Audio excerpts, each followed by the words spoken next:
بسم اللہ الرحمن الرحیم۔ کہتے ہیں ایک تیر سے دو شکار کرنا۔ آج دو مجرم گٹھے تھے، بد عقیدگی پھیلا رہے تھے۔ ایک بہت بڑا ان کا سیشن تھا، یہ استاد شاگرد دونوں، اور بد عقیدگی کے اندر دونوں گٹھے پکڑے گئے۔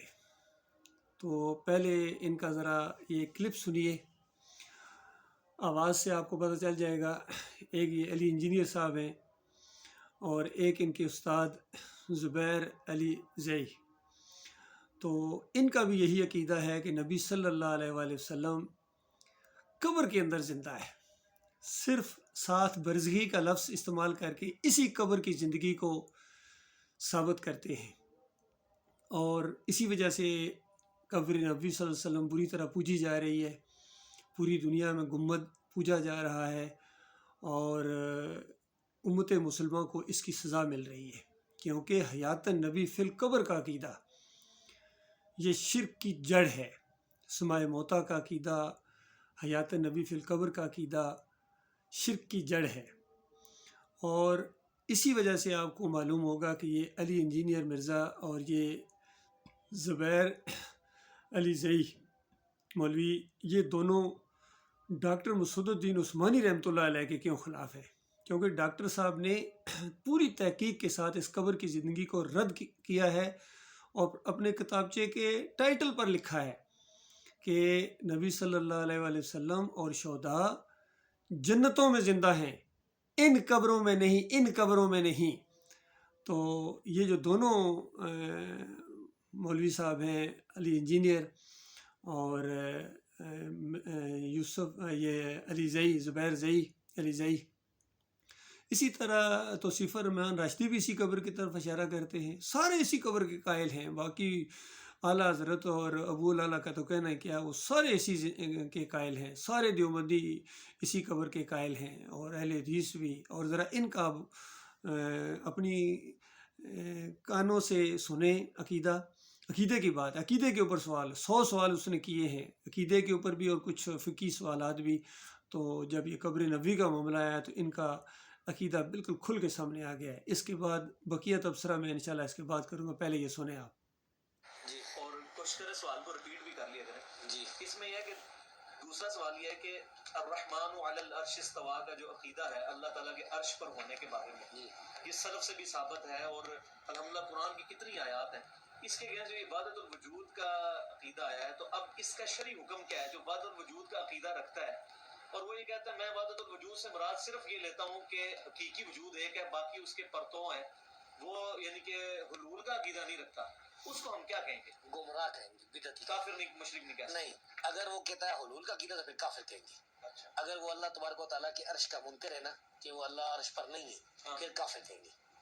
اچھا، اگر عرش وہ جو کہتے ہیں تجلیات کا مرکز ہے لیکن اللہ جو ہے وہ تعویل کرتا ہے، اگر وہ تعویل کرتا ہے تو اس کو بدعتی سمجھیں گے، گمراہ سمجھیں گے۔ تو وہ کشف المرجوم میں باقاعدہ انہوں نے گمراہ فرقہ لکھا ہے حلولیات کا، انہوں نے رد کیا باقاعدہ کہ یہ حلولی ہیں صوفیاء کا۔ اچھا، تیسرا سوال سر حیات النبی سے ریلیٹڈ ہے۔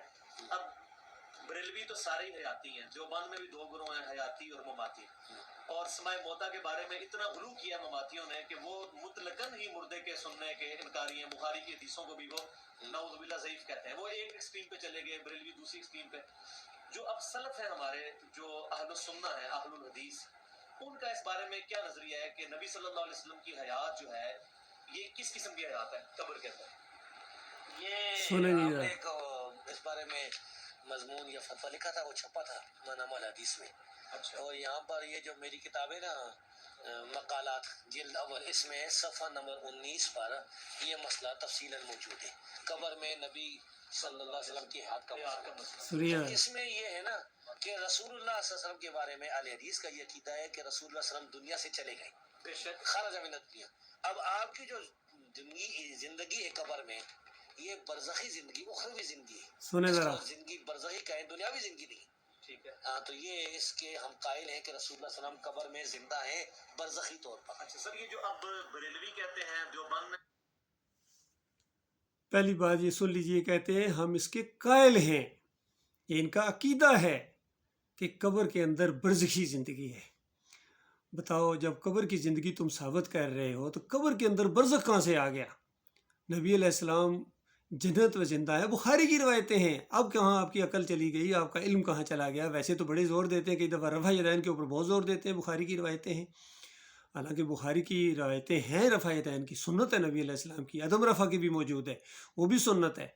لیکن یہاں ان کو کیا پڑ گیا ہے کہ یہاں بخاری کی روایتیں بھول گئے ہیں کہ نبی علیہ السلام جنت الفردوس سے بھی اعلیٰ مقام وہاں زندہ ہیں.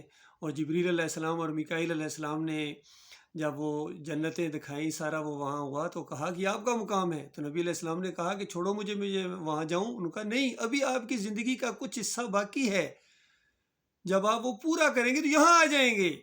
یہ عقیدہ ہے سارے صحابہ کا، یہ عقیدہ تھا. کسی کا بھی عقیدہ نہیں تھا کہ قبر کے اندر برزخی زندگی ہے. یہ قبر پرستی کی جڑ فراہم کر رہے ہیں یہ دونوں مولوی، اور دیکھیے خود گواہی دے رہے ہیں. ان سب کا یہ عقیدہ ہے، اہل حدیثوں کا عقیدہ ہے، سلفیوں کا یہی عقیدہ ہے، اور اس پر کتنا زور دے رہے. ابھی اور سنیے ذرا.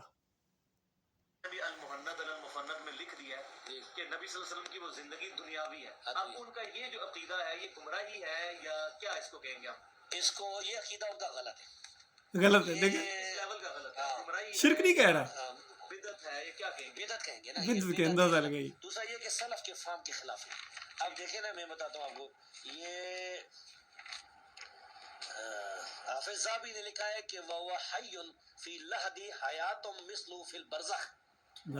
یہ انہوں نے سیر علام نبلا میں لکھا ہے، جلد نمبر 19. شرک ہے، یہ عقیدہ شرک ہے، قبر پرستی کی بنیاد کام کر رہے ہیں. حجر اسقلانی نے فتح الباری میں جلد نمبر 7 صفحہ 349 پر حدیث نمبر 4042 اس کے نیچے لکھا ہے لِأَنَّهُ بَعْدَ مَوْتِهِ وَإِنْ كَانَ حَيًّا فَهِيَ حَيَاتٌ أُخْرَوِيَّةٌ لَا تَشْبُهُ الْحَيَاةَ الدُّنْيَا.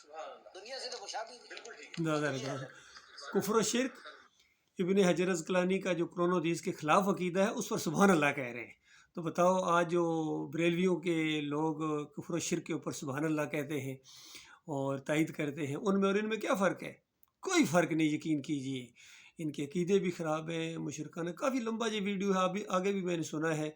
وہاں جو بخاری کی روایت کے اندر معاویہ رضی اللہ تعالیٰ کے لیے اور ان کے بیٹے یزید رحمۃ اللہ علیہ کے لیے جو مناقب آئے ہیں اس کا بھی یہ دونوں انکار کر رہے ہیں. بہرحال دونوں کا اختلاف یہ ہے کہ زبیر علی زئی کہہ رہے ہیں کہ ہم لعن طعن نہیں کر سکتے، اور علی انجینئر زبردستی لعن طعن کرنے کا وہ جواز فراہم کر رہا ہے.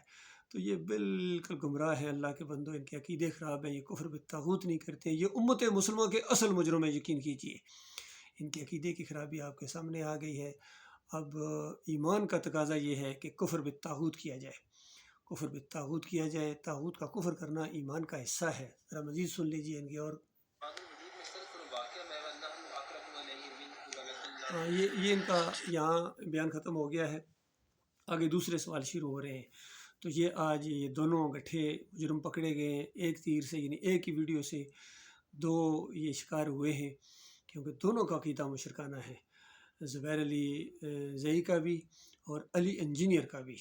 اور اس کے اندر وہ خود گواہیاں دے رہے ہیں کہ ذہبی کا بھی عقیدہ، اور اس کے بعد ابن حجر اسقلانی کے بھی عقیدے، اور پھر سارے اہل حدیثوں کا یہ عقیدہ. یہ خود اپنا عقیدہ بھی بتا رہے ہیں کہ ہم بھی اس کے قائل ہیں. تو یہ شرک کے قائل ہیں اللہ کے بندوں. یہ اب امام تو کیا، یہ مقتدی بننے کے لائق نہیں ہے. اور اسی وجہ سے یہ ڈاکٹر مسعود الدین عثمانی رحمۃ